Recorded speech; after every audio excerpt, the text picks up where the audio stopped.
vaccinales changent régulièrement. Et puis surtout, c'est qu'il y a des à la faveur du Covid, le sujet a été remis au goût du jour.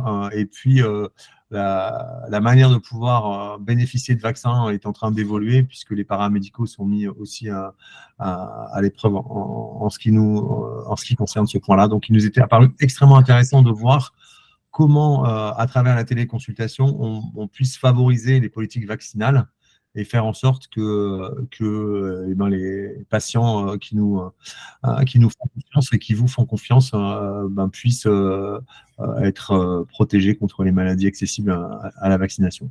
Donc voilà, je ne vais pas en dire plus. C'est important, en plus de soutenir les politiques publiques, vous n'êtes pas sans savoir qu'on est scruté notamment par la Sécurité sociale et le ministère de la Santé à un moment où la télémédecine est en train de s'installer dans le paysage avec parfois beaucoup de soutien, mais parfois beaucoup de suspicion.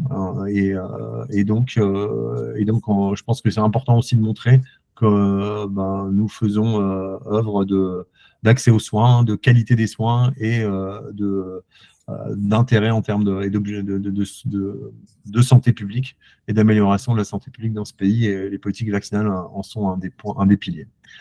Voilà, je vous remercie. En tout cas, merci François et merci Yanis pour la préparation. Merci à toute l'équipe des MEDOPS, comme on dit, pour leur soutien quotidien et la préparation de cet événement aussi. Et puis, écoutez, à vous l'antenne, comme on dit. Merci, show must go on. On fait une petite... de toute façon, voilà, en gros, le sujet, on l'avait déjà développé. François va introduire donc avec un historique globalement de ce qu'est la vaccination en France et puis développer la partie, j'allais dire, intérêt de ce qu'on va développer en fait chez Livy. On fera un focus sur le rattrapage vaccinal. Et moi, je prendrai ensuite la parole sur les objectifs de la téléconsultation. Je vais un petit peu présenter ce qu'on va vous mettre à votre disposition pour tenir ces consultations et un petit focus également sur la lutte contre la défiance vaccinale qui pourra toujours être intéressant et qui sera développé également sur les ressources qu'on vous mettra à votre disposition. Donc voilà, j'en dis pas plus, je laisse François démarrer. C'est parti. Ouais, merci Nicolas, merci Yanis. Merci déjà à tous d'être présents aujourd'hui. C'est vrai que l'objectif initial, c'était surtout de vous informer de l'ouverture prochainement d'un nouveau motif de consultation autour de la vaccination pour que nos patients aient un canal dédié pour un petit peu faire leur point sur leur schéma, sur leur parcours, parce qu'il y a quand même une multitude de situations différentes qui peuvent parfois rendre un petit peu complexe le cheminement. Donc, ça nous semblait important de pouvoir avoir ce temps dédié, parce qu'en pratique, c'est pas évident toujours d'aborder le sujet de la vaccination au cours d'une activité habituelle. Donc là, on va commencer un petit peu par un rappel historique assez bref. On est tous au courant que les vaccins ont sauvé plus de vies humaines que toute autre intervention médicale de l'histoire. On a aujourd'hui des vaccins qui nous aident à se protéger de plus de 20 maladies mortelles différentes. Ça a commencé en 1796 avec ce fameux Edward Jenner, un médecin de campagne anglais qui a découvert que la vaccine, une maladie qui est bénigne qui touche les vaches, semblait protéger les agriculteurs qui étaient à leur contact de la variole. Il a ensuite été un petit peu plus loin dans ses tests et a découvert qu'un enfant qui était inoculé à la vaccine ne développait pas la variole. Ce qui a donné son nom à la vaccination lors de la découverte du premier vaccin efficace au monde contre la variole. Quelques années plus tard, même quasiment un siècle plus tard seulement, Louis Pasteur fait une percée avec la rage et sa vaccination post-exposition qui a drastiquement changé la donne sur le nombre de morts liés à la maladie. Il s'est rendu compte finalement que le virus atténué, qu'il pensait atténué, en tout cas, ne l'était pas. Il était tout simplement détruit. Et ce qui a permis d'ouvrir tout un pan dans la recherche sur des substances vaccinales inactivées, de microbes morts à base de microbes tués ou de microbes non fonctionnels, ce qui a permis du coup d'aller beaucoup plus vite dans la recherche de tout ce qui était tétanos, diphtérie, grippe, polio qui ont suivi sur les 50 ans qui ont suivi. Plus récemment, on peut citer surtout les avancées dans le génie génétique qui ont permis de de créer une vaccination contre l'hépatite B, puis plus récemment un ARN messager contre le Covid-19. Si on fait un petit focus sur les derniers changements là, ces dernières années sur les recommandations vaccinales, donc on a depuis 2018 tout un tas de nouveaux vaccins obligatoires, avec récemment l'ajout du rotavirus dans la liste des vaccins recommandés pour les nourrissons de 6 semaines à 6 mois, et les vaccins qui sont recommandés contre la variole du singe, qui sont recommandés pour les populations les plus exposées aussi depuis l'année dernière. On peut citer aussi brièvement la campagne de prévention pour le VRS, pour les nourrissons cet hiver, mais qui est plutôt à base d'immunoglobulines. Alors, parler de vaccin serait quand même un abus de langage, mais on reste quand même dans la même démarche de prévention à ce niveau-là. Donc, comme on l'a dit, au vu de tout ça, au vu du nombre de patients, de la gravité des maladies prévenues, c'est un enjeu majeur de santé publique, clairement, en termes d'impact économique, en termes de santé mentale. On l'a vu avec l'épidémie Covid, c'est clairement pas à sous-estimer. On fait face à une défiance et un scepticisme croissant. Et il y a vraiment un enjeu d'information et de lutte contre la désinformation qui nous pousse à ouvrir ce créneau-là. Et Yanis pourra vous en parler un petit peu plus à la fin. Pour ce qui concerne les objectifs pour l'IVI, c'est surtout l'occasion de se positionner à nouveau comme un acteur de prévention. Vous savez que c'est l'une de nos missions qui nous tient le plus à cœur. Elle s'intègre dans cette ligne aux côtés de la santé mentale, de la PrEP, sur la santé sexuelle et de tout ce qui est prévention des maladies cardiovasculaires avec mon bilan cardio. On a déployé depuis plus d'1 an maintenant et qui en plus permet d'élargir un petit peu l'offre de soins digitale avec une intervention qui se prête parfaitement bien à la téléconsultation. Pour nos médecins, pour vous, c'est l'occasion de s'inclure dans un projet qui fait sens, de gagner aussi ou de mettre à niveau des compétences qu'on aime bien entretenir et de diversifier les motifs de consultation pour améliorer un petit peu le confort de vie au travail. On peut passer sur la slide suivante. Donc, on n'a pas la prétention de révolutionner la chose. Les références les plus importantes sont celles-ci pour les vaccinations générales et puis pour le voyageur spécifiquement, qui représente un gros morceau aussi. On n'a pas pour but ici de résumer ou d'illustrer un petit peu tout ce qui est déjà très bien fait dans ces documents-là, mais de donner quelques petits tips, quelques rappels de bonnes pratiques concernant notamment les rattrapages. Parce qu'appliquer un calendrier vaccinal, on va dire que c'est quand même plutôt facile, c'est plutôt bien expliqué sur la recommandation du ministère de la Santé, mais la difficulté vient quand on se retrouve dans des schémas qui sortent un petit peu du classique. On peut passer à la slide suivante. Donc, les règles générales qui sont rappelées par la HAS en 2019 sont grosso modo celles-ci. Le but, c'est d'assurer une protection optimale de l'enfant ou de l'adulte en fonction de ses antécédents et de son environnement, de le protéger en priorité sur des infections qui sont les plus sévères, la coqueluche avant 3 mois, les infections invasives, méningo, etc. avant 2 ans, la rougeole dès que possible, et enfin pour les adolescents et les enfants un peu plus âgés, le papillomavirus et l'hépatite B. Évidemment, tout ce qui est tétanos, etc. à tout âge. Terminer le rattrapage le plus vite possible, et à chaque fois que c'est possible, recadrer le calendrier vaccinal sur le calendrier français en vigueur. Une information, un élément important, c'est que toutes les doses de vaccin reçues comptent. Quel que soit le délai depuis la dernière dose, ce qui compte, c'est surtout l'intervalle minimal entre 2 doses. S'il est trop court, malheureusement, on ne les compte pas, on ne considère qu'il n'y en a qu'une. Et ce qui compte, c'est aussi la dose d'antigène recommandée pour l'âge. Parce qu'on verra tout à l'heure qu'il y a quand même 2 dosages très différents pour la plupart des vaccins qui n'ont pas tous les mêmes AMM. Par rapport au compte des doses, pour rattraper un retard ou un rattrapage, il y a 2 éléments à prendre en compte, c'est-à-dire déterminer pour chaque vaccin le nombre de doses que le sujet aurait eu pour avoir un schéma complet. Donc, selon l'âge, de début de sa vaccination, si elle a déjà commencé, et l'âge au moment du rattrapage. Par exemple, pour l'hémophilus B, un enfant qui a 4 ans, qui a eu une dose à 2 mois, ne recevra pas 2 doses supplémentaires qui devraient être injectées selon le calendrier habituel, mais une seule dose, parce qu'à 4 ans, la primo-vaccination à cet âge-là ne nécessite que 2 doses. Pareil pour le méningocoque du sérogroupe C. Habituellement, on a un schéma sur une primo-vaccination à 2 doses.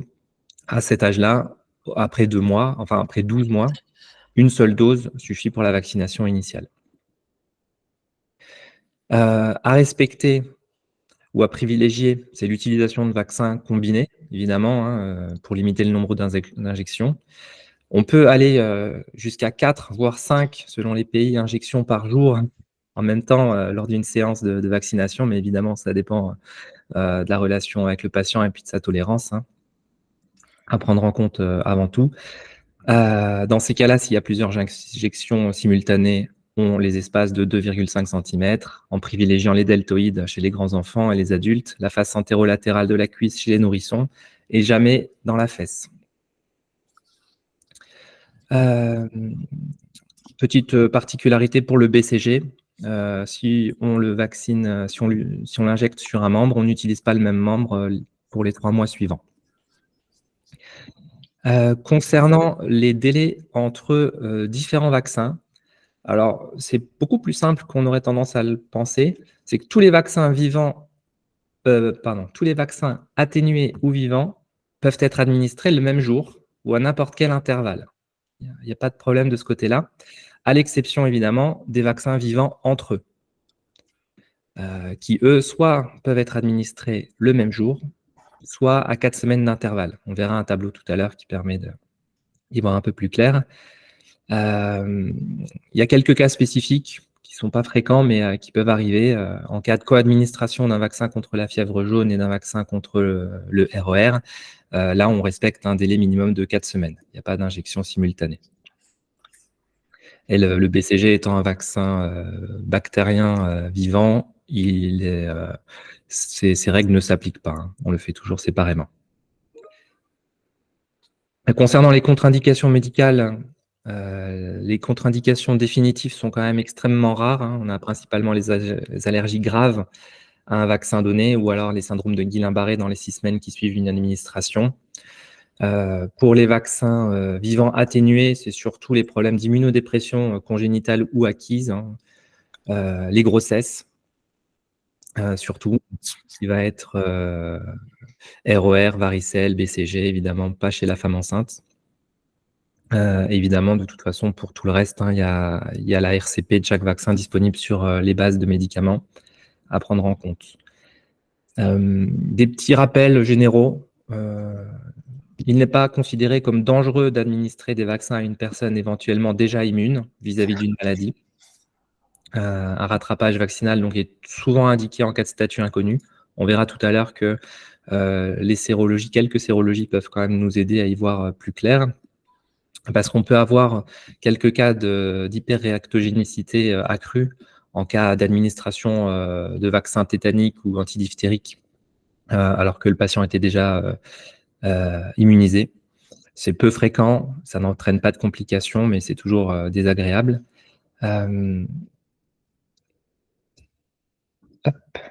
On pourra faire un petit point question après. Comment vous voulez qu'on procède ou on répond au fur et à mesure?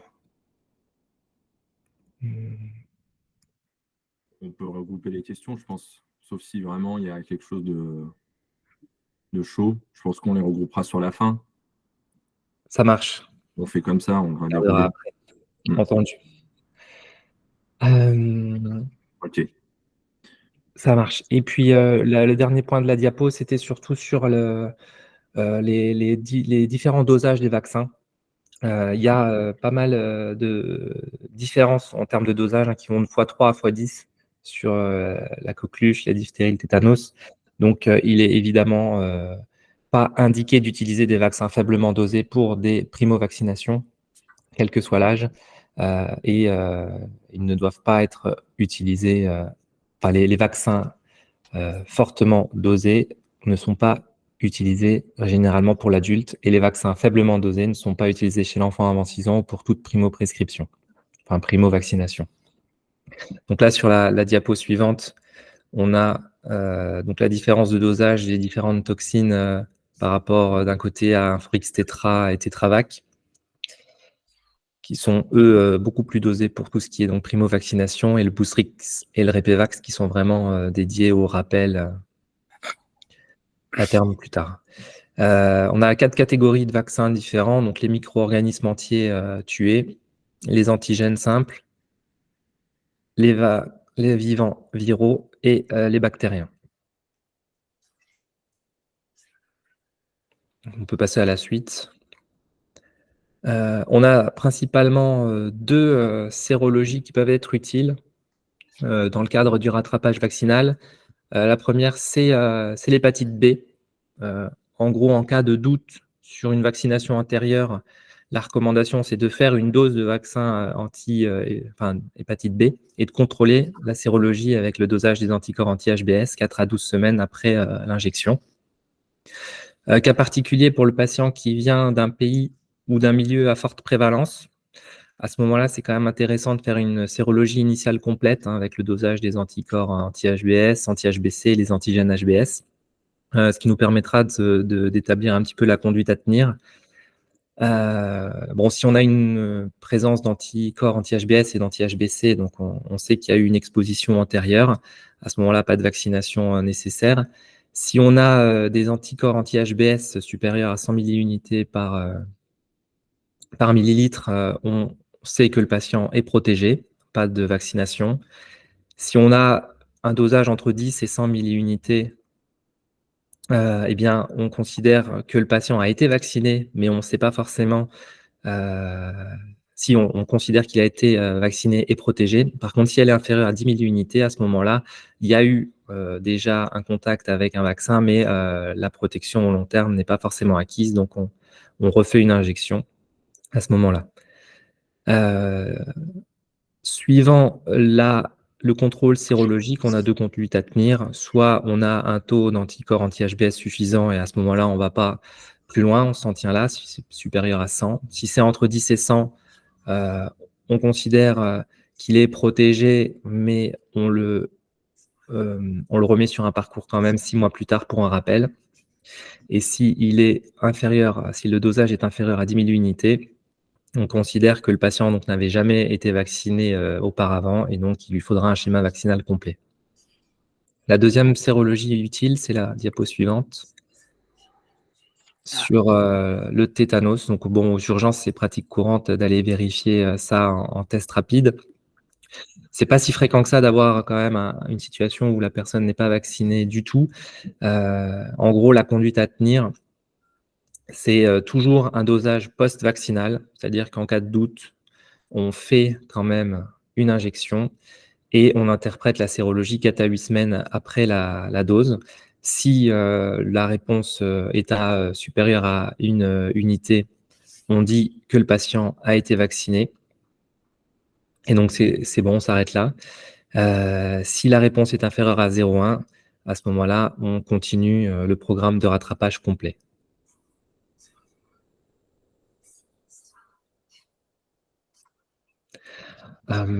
Toutes les autres sérologies n'ont pas leur place dans la stratégie de rattrapage.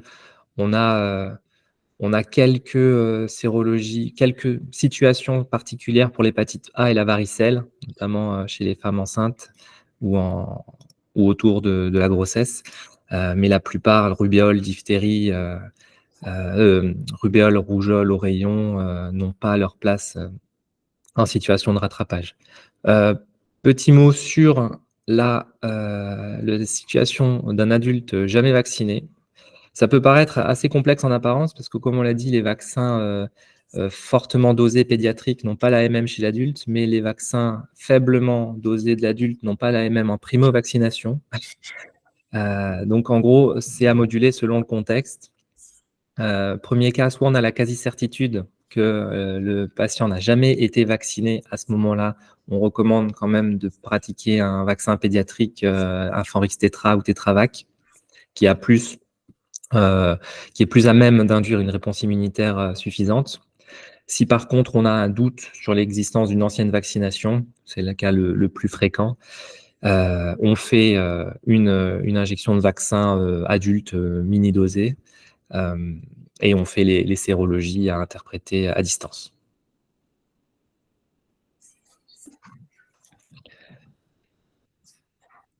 Je te laisse la main, Yanis, pour la suite. Le micro. Alors, je vais prendre la suite. Alors, moi, je vais vous parler un petit peu de la consultation vaccinale, la téléconsultation d'information prévaccinale, comment on la voit et comment on pense qu'elle peut avoir un intérêt, et qu'elle en aura probablement d'ailleurs. Déjà, pourquoi on la propose? Donc, c'est déjà pour renforcer la place de la prévention en France, hein, qui est, j'allais dire, le parent pauvre de la santé. Donc, on le sait déjà en France, et la téléconsultation s'y prête tout à fait. C'est aussi un moyen de défaire le mythe que la consultation ou la téléconsultation mène systématiquement à un traitement curatif, hein. On n'est pas là que pour ça. C'est aussi pour passer des messages et aller justement dans un sens de promouvoir de la prévention. Il y a aussi le problème de la réduction du temps médical en présentiel, hein, le manque de temps, pardon, il se fait aussi dans l'exercice, aussi bien dans l'exercice à l'hôpital, mais en cabinet par rapport à la vaccination, où on a tendance peut-être à se focaliser un peu plus sur les problèmes curatifs, et qu'il y a de plus en plus de patients également qui n'ont pas de médecin traitant, donc qui n'ont pas de référent avec lequel discuter un petit peu des soucis, j'allais dire un peu plus de fond, plutôt que sur une pathologie chronique aiguë. Même si évidemment la vaccination est quelque chose d'important à évoquer lorsqu'on parle de pathologie chronique. Mais est-ce que c'est toujours le cas? Ça, c'est pas forcément vrai, on le verra après. Et puis, il y a également donc le fait que dernièrement, le législateur a décidé d'ouvrir donc la vaccination à d'autres professionnels de santé, hein. On pense donc, bon, c'était déjà le cas, hein, pour les sages-femmes, les infirmiers pour l'administration, une ouverture pour les pharmaciens, mais il y a aussi la prescription qui a été ouverte. J'en reparlerai brièvement pour que vous sachiez un petit peu ce qui a été décidé donc sur les derniers, c'est le projet de loi de financement de la sécurité sociale de l'année dernière, hein, qui avait posé ces bases-là. Donc, je vous en parlerai après. Et puis, il y a bien sûr la recrudescence de la défiance vaccinale. J'en parle également un peu après. Là, on est vraiment plutôt sur l'intro. Les enjeux de tout ça, de cette consultation, de la téléconsultation d'information prévaccinale, c'est de clarifier la situation du patient en démêlant les incertitudes sur le statut vaccinal, d'informer le patient, mais de façon personnalisée, hein, de ne pas arriver forcément avec, j'allais dire, ce qui est écrit sur vaccination infoservice, mais vraiment de se positionner comme interlocuteur avec le patient, avec ses problématiques. D'optimiser donc la demande. Donc, quand je parle d'optimiser la demande, c'est surtout pour minimiser les délais d'attente qu'il peut y avoir. Donc par rapport déjà à l'administration, à la prescription du vaccin, mais aussi à l'accès à l'information, j'allais dire de qualité, c'est-à-dire voilà, en excluant évidemment tout ce qui est potentiel des informations qu'on peut trouver à droite à gauche. Et bien sûr, la finalité, c'est de protéger le patient et surtout la collectivité. Donc la consultation, elle se déroule comment? La téléconsultation, donc pour être plus précis, c'est toujours le moment de refaire un petit point de rappel sur la nécessité absolue, que ce soit en présentiel ou en distanciel, de faire un point sur les antécédents, les traitements, les allergies, ce que j'aime bien appeler ATA.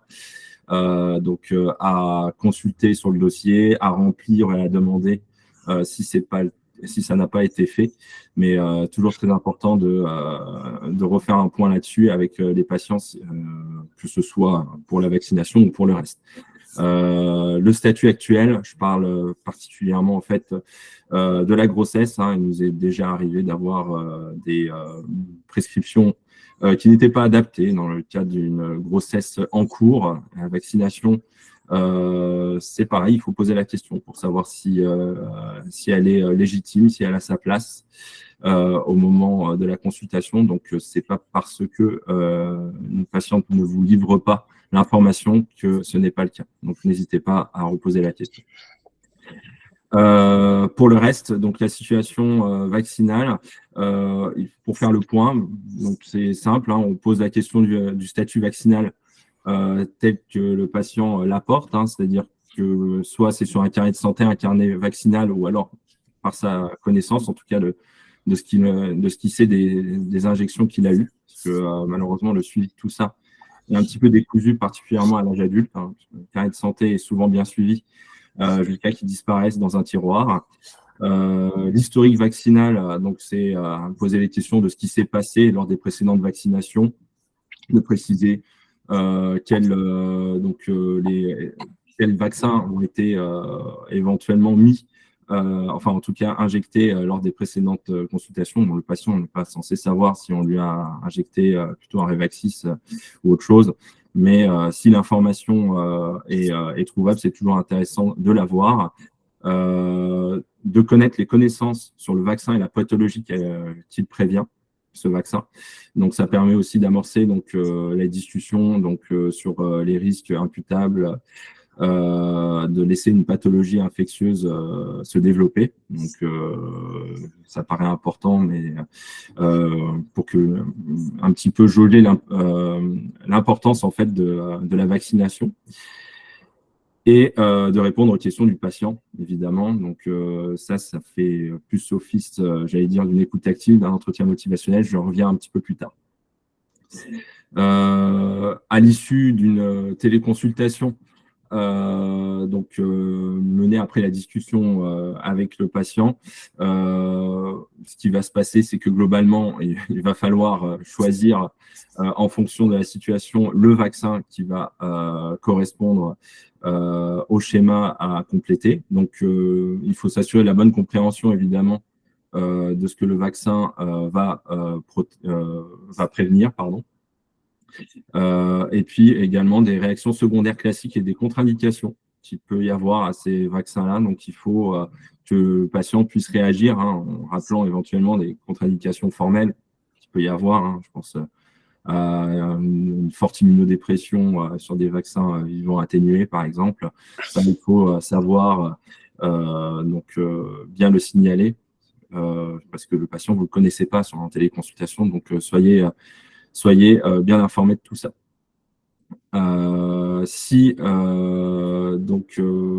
Pour le reste, voilà, le schéma vaccinal prévu, il faut aussi le préciser.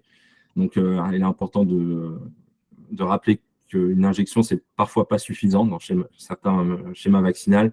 Il ne s'agit pas de dire je me suis fait un vaccin et donc c'est terminé, j'ai plus besoin d'y retourner. Donc, il faut bien insister sur ces points-là. Et puis, c'est aussi considérer les moyens qui sont disponibles, donc les moyens de recours, en tout cas à l'administration du vaccin, de savoir si le patient a prévu ou a quelqu'un, j'allais dire, à proximité de chez lui pour administrer ce vaccin, en connaissant évidemment les recommandations de qui peut faire tel ou tel vaccin. Donc, après ça, vous pourrez planifier le schéma vaccinal adapté et produire l'ordonnance qui va bien, en considérant éventuellement la nécessité de mettre des sérologies si besoin, comme François en a parlé tout à l'heure. Avant de terminer, ce qui peut être intéressant de développer, c'est de parler des précautions à prendre. Souvent, le patient aura tendance à venir vers vous en demandant s'il y a besoin de repos, demander un arrêt de travail éventuellement. Bon, je pense que vous connaissez la réponse sur ce sujet-là, mais a priori, un arrêt de travail n'est pas nécessaire.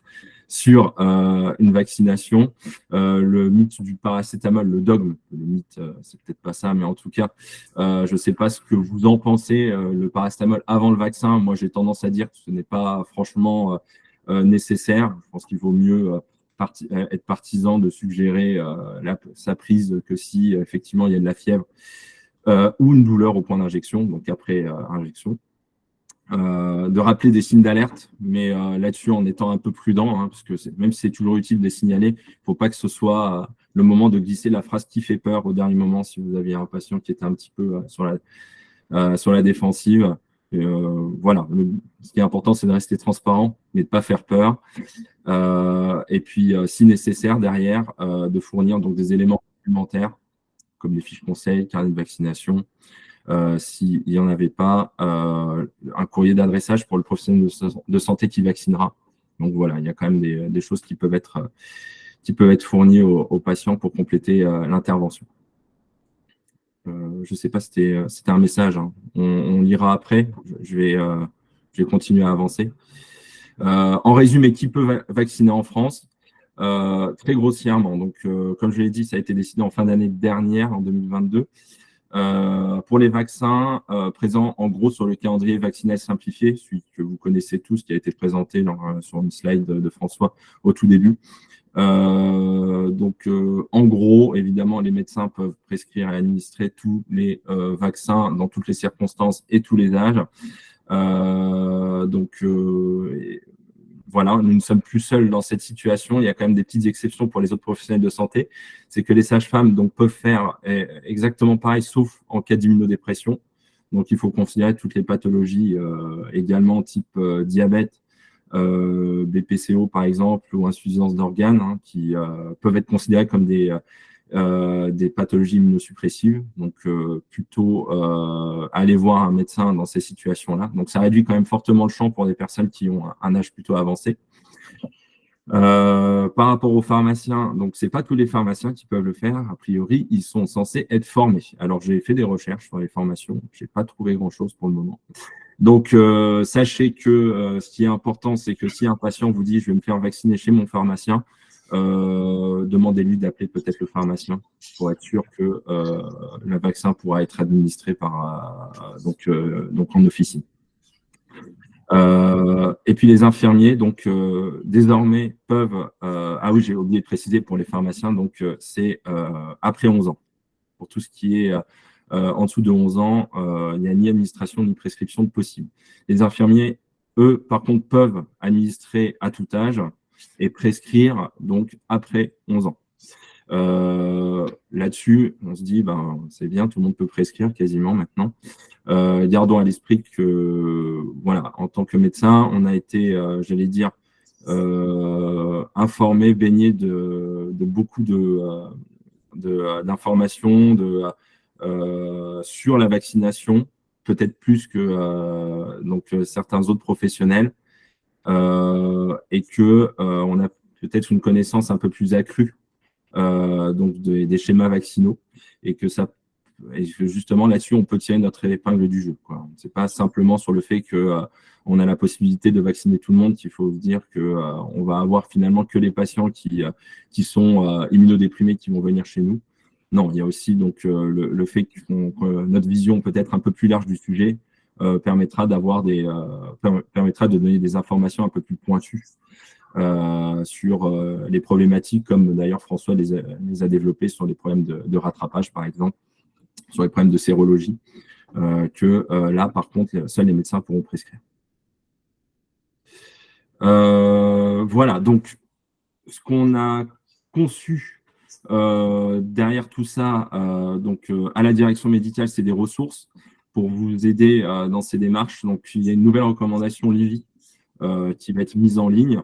Voilà, nommée consultation d'information prévaccinale, qui sera évolutive. Elle se veut évolutive en fonction de l'évolution évidemment du calendrier vaccinal et de la législation en vigueur. On ne sait pas ce qui peut changer. Peut-être que demain, finalement, les prescriptions ne seront pas possibles ou elles seront élargies sur d'autres professionnels de santé. Mais voilà, le but, c'est de vous informer au fil de l'eau des nouvelles informations qu'on a sur cette recommandation. On y a développé l'objectif de la téléconsultation, qui peut vacciner, donc avec un peu plus de détails sur ces sujets-là. Il y a un argumentaire sur la défiance vaccinale qui développe certains sujets. Le calendrier simplifié y est également. Il y a de nombreuses ressources également qui sont disponibles en fin de recommandation. Donc, avec plusieurs sujets qui sont développés. On ne parle pas simplement des ressources que vous connaissez du BEH, par exemple. Ça va un peu plus loin, donc n'hésitez pas à les consulter.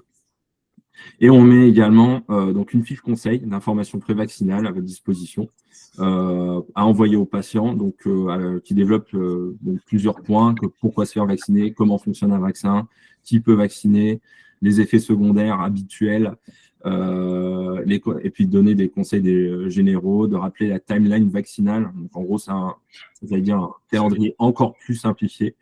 Et il y a quelques sites d'information qui sont plus à l'usage du patient. Donc ça va apparaître très prochainement sur Livipro. Et je ne manquerai pas de vous en informer. Voilà, un petit point rapidement sur l'hésitation et la défiance vaccinale. Donc, la France est particulièrement touchée par cette problématique. On délimite 4, j'allais dire, types de patients pour parler, j'allais dire, d'hésitation et de défiance vaccinale. En fait, on ne peut pas dire qu'il y a vraiment les pour et les contre. En fait, il y a de façon un peu plus granulaire les partisans versus les opposants, mais entre les deux, donc il y a les sceptiques qui sont plus proches des opposants et les prudents qui sont donc des personnes qui souvent qui ont juste besoin de quelques informations en plus. Sachez que les prudents, les sceptiques, les opposants, c'est 41% des patients qui ont été interrogés. Donc ça, c'est issu de Santé publique France, hein, c'est un baromètre de 2017 qui fait état de 41% de Français qui sont prudents, sceptiques ou opposants à la vaccination pour une moyenne mondiale de 13%. Donc ça donne un peu le vertige. Je ne vais pas revenir trop longtemps parce que le temps passe sur les événements qui ont majoré le phénomène de l'hésitation vaccinale. Hein. Il y a eu H1N1, il y a eu des scandales sanitaires comme le Mediator, la Dépakine. Il y a la désinformation sur Internet avec ce qu'on trouve sur les réseaux sociaux. Il y a évidemment aussi les décisions qui ont été prises, qui ont rajouté un petit peu de grain à moudre, comme le nombre total de vaccins qui semble s'allonger, et donc les vaccinations obligatoires qui ont été décidées il y a un peu plus de 5 ans maintenant chez les nourrissons. Et puis, pour terminer le travail, la pandémie Covid, qui a donc fini de larver un petit peu ce phénomène. Phénomène qui est souvent lié donc aux croyances aux médecines alternatives et aussi à un manque de confiance, particulièrement aux informations officielles et à ce qui vient des industries pharmaceutiques. C'est ce qui est relevé également pour ce baromètre. Ce sont bien souvent les effets indésirables et les suspicions d'inefficacité qui amènent finalement les patients à remettre en question l'intérêt de se faire vacciner. Et cette défiance, elle touche même les professionnels de santé. Et le principal problème de tout ça, c'est que les médecins, le médecin et le médecin traitant restent en fait pour les Français la première source d'information sur les vaccins. Donc leur défiance, elle peut avoir un gros impact sur la patientèle. Et en fait, il est estimé, c'est en 2014, on n'a pas trouvé plus récent, mais il y a plus de 20% des médecins généralistes qui pourraient dire à leurs patients que certains vaccins recommandés seraient peu, voire inutiles. Donc finalement, cet impact il se fait ressentir. Finalement, les médecins, qu'est-ce qu'ils font dans leur pratique, c'est qu'ils peuvent être amenés à ne pas en parler volontairement lors des consultations, quelles qu'elles soient, hein, que ce soit autour du vaccin ou alors autour de la pathologie chronique dont je parlais. Faire le point sur la vaccination pneumocoque chez les inspectomisés, par exemple, on va peut-être pas en parler. Pareil pour la grippe chez les BPCO et compagnie. Ça peut parfois passer à l'as. Il y a bien sûr les campagnes qui font que les vaccins arrivent souvent, j'allais dire, dans la boîte aux lettres, mais c'est pas toujours le cas. Il faut que tout soit bien suivi, que la prise en charge à 100% soit effectivement signée au bon moment. Donc il y a plein de choses qui font que parfois cette vaccination elle ne se fait pas dans les règles qui sont prévues. Parfois ils ne veulent pas affronter aussi ce sujet, donc avec le patient, donc de peur que ça, qu'il y ait un peu d'envolée lyrique ou je ne sais quoi, que ça frite quoi, on va pas se mentir. Donc c'est des sujets qui peuvent être évités parfois par certains médecins. D'autres aussi craignent les effets secondaires chez leurs patients ou alors ont simplement des doutes sur l'efficacité des vaccins. Donc, si bien que ce qu'on conseille, évidemment, c'est de personnaliser l'intervention. Hein. Donc, il ne faut pas arriver avec les fameux messages préconçus qu'on retrouve sur beaucoup de documents qui sont très intéressants et qui doivent servir de base argumentaire, bien sûr. Mais ce qui est important, c'est de montrer qu'on est à l'écoute et qu'on considère les spécificités et les préoccupations du patient, hein, quant à sa défiance et à son refus de se faire vacciner, hein, si ça va jusque-là.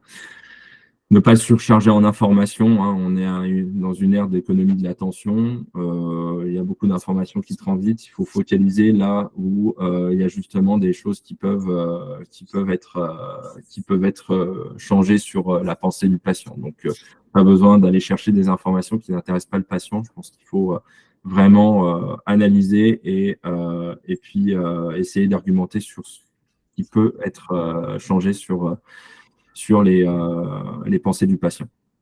Et puis, l'entretien motivationnel, alors si vous y êtes habitué, ça peut être un exercice à faire, hein, pour le problème de la vaccination. C'est important de valoriser la démarche de vouloir s'informer par rapport au vaccin. Il ne faut pas hésiter à poser des questions ouvertes, hein, comme quelles ont été vos précédentes expériences sur les vaccins. Est-ce que ça s'est bien passé? Bon, là, ce n'est pas une question ouverte pour le coup, mais comment ça s'est passé? Est-ce que vous connaissez, comment ça s'est passé avec votre enfant aussi, quand il s'est fait vacciner la dernière fois? Est-ce que vous trouvez que la protection est efficace? Enfin voilà, il faut essayer de ramener à réfléchir le patient lorsqu'il est un peu, j'allais dire, sur la réserve par rapport à tout ça. Ne pas s'imposer, écouter activement. Si le patient veut parler de l'expérience du voisin, de son ami, de la famille, il faut le laisser parler et essayer de rebondir là-dessus. Et n'hésitez pas à résumer tout ce qui s'est dit pour essayer d'apporter, j'allais dire, une réponse adaptée en essayant d'arriver évidemment à faire vacciner le patient à la fin. C'est le but. Pour étayer tout ça, là j'ai fait vraiment en large. Il y a un argumentaire à l'usage du médecin devant l'hésitation vaccinale qui est présente donc sur la recommandation, qui creuse certaines questions que vous connaissez peut-être déjà, hein, comme les effets indésirables, c'est une chose, mais vacciner contre les maladies disparues, l'autisme et le vaccin ROR, la sclérose en plaques, enfin des choses qui sont qu'on voit un peu partout. Il y a quelques petits arguments vraiment en format bullet point pour essayer d'avoir les principaux éléments sur lesquels rebondir si jamais vous devez affronter ces situations-là. François, je te laisse juste la présentation du flow. Ouais, une petite slide pour montrer un petit peu à quoi ça va ressembler côté patient. Donc, un nouveau motif qui va s'ajouter à ceux déjà présents sur l'application, avec un symptôme form dédié, hein, qui s'attache, qui s'affaire à repérer un petit peu les informations importantes au niveau des antécédents de vaccination, avec les photos, des carnets de vaccination, des carnets de santé. Les patients seront encouragés à les joindre, évidemment, pour qu'on puisse y voir quand même plus clair. Qui va s'attacher à regarder un petit peu l'état, grossesse, immunodépression, antécédents de splénectomie, diabète, des réactions allergiques éventuelles à d'autres produits, et des médicaments qui pourraient intervenir ou être à prendre en compte, comme les anticoagulants ou autres médicaments immunodépresseurs, pour que le praticien, le clinicien ait le maximum d'informations et gagne un petit peu de temps. Donc ça, pour l'instant, c'est pas encore en ligne. On espère que ça le sera dans les toutes prochaines semaines.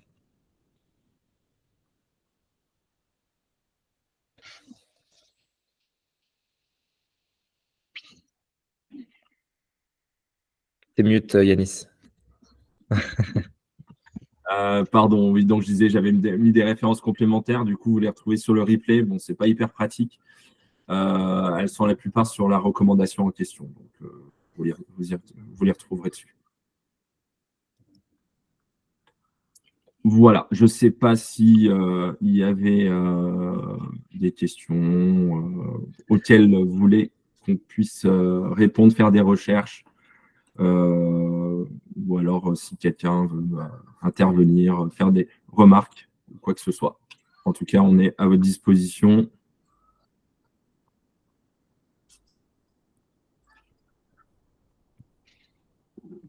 Oui, Charmine? Charmine. Non, j'avais juste une question, c'était par rapport à la vaccination, donc le rattrapage chez les étudiants en santé ou chez voilà, les praticiens donc, dans le secteur, on va dire, médical. Pour l'hépatite B, il me semble qu'il faut qu'ils aient une immunité supérieure à 108. Est-ce que c'est quelque chose que vous avez retrouvé ou pas forcément? Je ne suis pas retombé sur cette info, j'avais surtout vu le schéma accéléré pour pouvoir obtenir une… mais il me semblait que c'était même plus forcément soumis à dosage. Mais ça peut être l'objet d'une recherche, ouais, je pourrais être… Je regarderai parce que je me demandais si c'était uniquement le centre où je travaillais qui faisait ça ou si c'était un protocole qui était établi de façon nationale. Mais tu vois, ouais, ils considèrent qu'en dessous de 108, enfin, entre 10 et 108, même si tu peux être considéré protégé dans une population, on va dire, large, pour les étudiants en santé ou pour les praticiens du D'accord. système hospitalier, c'est pas suffisant. Ouais, je pense qu'il faut qu'on la creuse cette info. Mais moi, j'avais le souvenir, en tout cas, que c'était le cas. Mais Parce qu'il y a aussi la situation des gens qui ne répondent pas, qui ont eu de multiples doses de vaccins pour l'hépatite B et qui malheureusement ne développent pas d'anticorps. Et ces patients-là, enfin ces professionnels-là, peuvent quand même continuer d'exercer malgré l'absence de protection reconnue, mais nécessitent une surveillance annuelle avec des sérologies.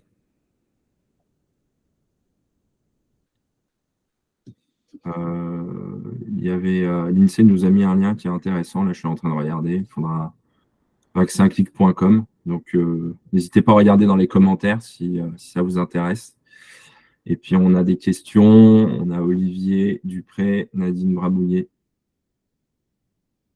Donc, je ne sais pas qui avait levé la main en premier, mais je pense. Donc, c'est Nadine Brabouillet. Juste pour la question de la vaccination pour l'hépatite B, moi, j'avais retenu que si les étudiants avaient une vaccination complète dans l'enfance, on n'était même pas obligé de faire de taux. Par contre, effectivement, pour les plus de 25 ans qui ont un taux en dessous de 100, mais j'ai même eu l'impression que c'était 1000, moi là je peux me tromper, il faut faire un rappel, effectivement, et redoser. Mais il y a 6 vaccinations maximum dans la vie. Hein. C'est pas la peine d'aller effectivement faire 10 injections pour l'hépatite B à quelqu'un qui s'immunise jamais. Hein. C'est 6 maxi. Je sais pas si ça a changé, ces recommandations-là, elles datent de quelques années, mais moi j'ai ça sous le coude. Après, j'avais une question. Alors, moi, j'exerce comme gynéco-médicale et il y a une grosse difficulté à motiver les femmes enceintes pour la vaccination Covid actuellement et qui est toujours recommandée. Hein, donc, je ne sais pas si vous avez des arguments sur la dernière vaccination parce qu'on a vraiment du mal cette année à trouver des infos sur le type de vaccin actuel avec avec l'efficacité derrière. On est un peu dépourvu par rapport à il y a 2 ans sur les informations, notamment pour la femme enceinte. Je ne sais pas si vous avez de votre côté un petit peu plus de documentation. La documentation spécifique pour… c'est un peu pointu. Après, c'est vrai que c'est souvent des arguments, j'allais dire génériques, j'aime pas du tout le terme parce que ça n'a rien de générique, c'est quand même plus que ça. Après, ouais, tout dépend, puisque j'imagine que l'argumentaire, c'est est-ce que c'est dangereux pour mon enfant en particulier, pour ma grossesse. Donc ça, a priori, il n'y a pas… Il n'y a rien de particulier, je crois, hein, il n'y a rien de particulièrement spécifique. Après, en fait, elles sont OK pour se vacciner contre la grippe. Elles sont OK pour faire, quand on les respire bien, pour la coqueluche. Et Covid, ça reste vraiment un sujet difficile. Nadine, je t'ai joint 2 documents D'accord, super. du ministère de la Santé sur la vaccination des femmes enceintes. Il y a la reco avec une petite vidéo et surtout une fiche à destination des patients justement pour les renseigner, les rassurer. Notamment pour les femmes enceintes qui doivent aussi bénéficier de la vaccination au 2e trimestre tous les ans de la coqueluche. Hein. Pas Oui, oui, tout à de fait. grossesse Ça, à elles le revacciner. comprennent parce que c'est pour leur bébé.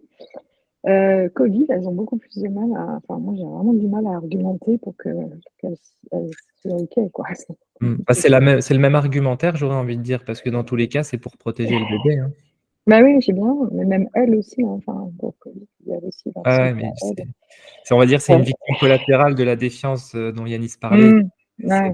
Ce vaccin-là, principalement, fait l'objet de pas mal de défiance. Donc, il faut qu'on tienne bon. OK, merci.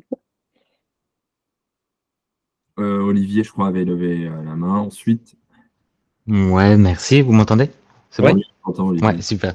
Eh bien, bonjour à tout le monde. Ouais, juste pour rebondir là sur les questions, il y a plusieurs études, il faudrait que je les retrouve, je vous les ferai passer, mais qui montrent aussi le danger du Covid avec enfin, chez les femmes enceintes, avec des fausses couches tardives, avec des complications, des morts des nouveau-nés aussi qui explosent en fonction enfin, des accouchements avec le nouveau-né qui décède avec les femmes enceintes contre Covid. Du coup, ça peut être un des arguments aussi pour faire accepter la vaccination.